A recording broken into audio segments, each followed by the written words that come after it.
So it's time for our chamber legislative update with a recap of a terrific event we had 2 weekends ago. In partnership with the City of San Luis Obispo and Cal Poly, we conducted a downtown BIPOC Business Tour. In case you aren't familiar with the term BIPOC, that stands for Black, Indigenous, and People of Color. So through our partnership with the City of Obispo and Cal Poly, we led a walking tour of chamber member businesses owned by historically underrepresented groups and who have usually not seen their community represented in the chamber membership. It was a free tour, and we had nearly 40 people attend this Saturday morning event. We visited 5 businesses that morning over a 2-hour period. Corazon Cafe, a Mexican cafe and meeting spot. Thrifty Beaches, a retail establishment selling vintage clothing, followed by Ebony, an Ethiopian restaurant.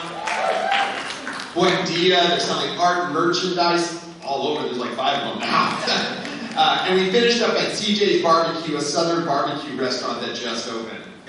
The tour allowed the owners of these establishments to talk a little bit about how they got started and the inspiration behind each of their businesses.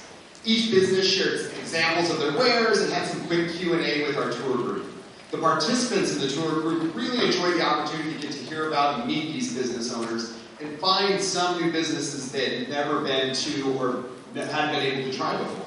It was a really great opportunity to connect the business owners with the members of our community. We even created a map for those who couldn't make it to the tour. So, if you're interested in doing a little self-guided version of that tour, I would encourage people to come by our visitor center, pick up a map, and meet these businesses. I think we all truly had such a great experience that we'll actually look to do more of these tours with other businesses and potentially other parts of the city. So we're very much looking forward to that.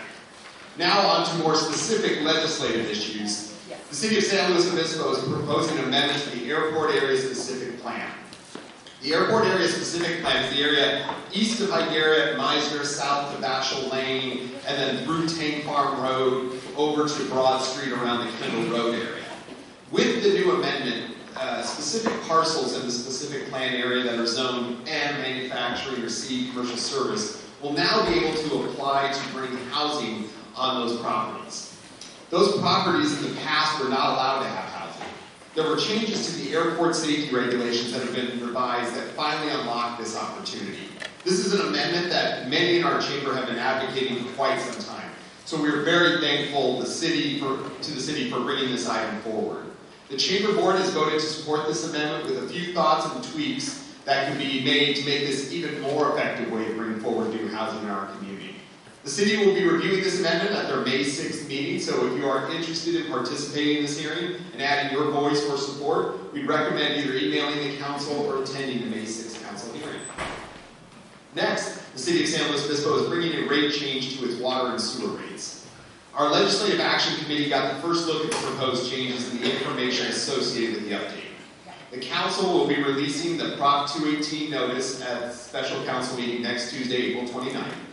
The proposed water rate increase will be a 5.5% increase each of the next 2 years starting each July, and the sewer rate increase will be a 6.5% increase each of the next 2 years starting each July. For the average non-residential customer, that's probably an $11 increase total for both. While the Chamber certainly understands that things are tight right now and new expenses are not welcome, the Board voted to support these increases with the understanding that the City is continuing to strengthen our water and sewer infrastructure and resiliency that will benefit our community for the long term. The Chamber Board also added some additional notes that we support the City looking at additional revenue potential through its water sources for both our normal potable water allocations and the recycled water that will be coming from the soon-to-be-open new water reclamation facility to offset future costs. And that, to preserve our potable water for consumption, we continue to expand our recycled water infrastructure to utilize throughout the city where applicable. While the initial notices will be going out after the April 29th meeting, the city hearing for the rate increases will be on June 17, 2025. The city's utility team is taking the information shown on the road over the next couple of months. So if you have an organization where you think they can give this presentation, even if it's just to understand the significant infrastructure that the city has to ensure the long-term stability of our water supply, we would recommend reaching out to the city's utilities department.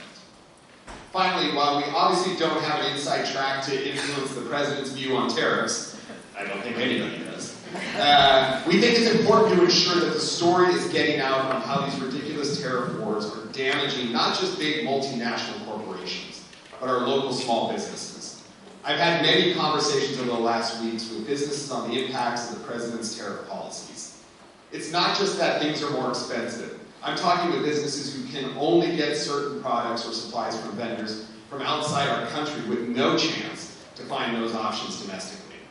And even businesses that I thought would benefit from the trade wars, like local wine industry that were already suffering, I found out, obviously, that most of the corks, barrels, bottles, all come from overseas. And so what was already a tough time has grown dire.